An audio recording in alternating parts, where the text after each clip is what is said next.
मित्रहो, तुम्हाला आज मी एक रेअरेस्ट कॉम्बिनेशन दाखवणार आहे। हे आहे सुखना लेक, चंदीगडच्या शेजारी। या ठिकाणी राजभवन आहे या साईडला, आणि त्याच रस्त्याला एक हे झाड आहे। हे झाड आहे पिंपळाचं।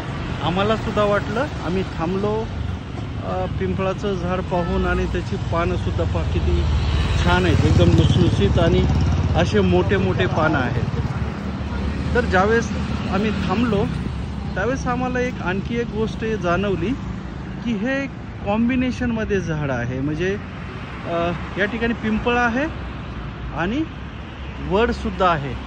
हे पहा, हे पिंपळ आहे आणि हा वड आहे। हे पहा वरच्या साईडला, हे पहा वड आहे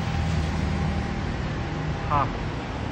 तर ज्यावेळेस आम्ही ह्या बुंदा जर तुम्ही पाहिला तर हे पहा, हा जो बुंदा आहे हा पिंपळाचा आहे, आणि याच्या बाजूनी हे जर पाहिलं ना तुम्ही, ते पहा हे आहे पिंपळ, आणि हा वड आहे। हा मी उलट बोललो होतो। हे पहा, हे पहा, हे पिंपळ आहे। हे कॉम्बिनेशन जे आहे हे पिंपळ आहे, पिंपळ, आणि हा जो मोठा बुंदा आहे तो वड। हे पहा मी झूम करतो। तर हे म्हणजे मी माझ्या आयुष्यात तर पहिल्यांदाच असं कॉम्बिनेशन पाहिलेले।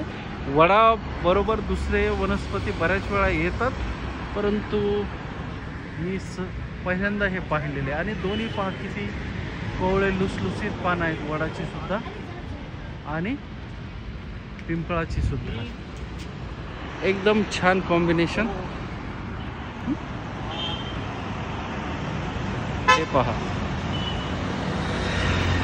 Okay, thank you.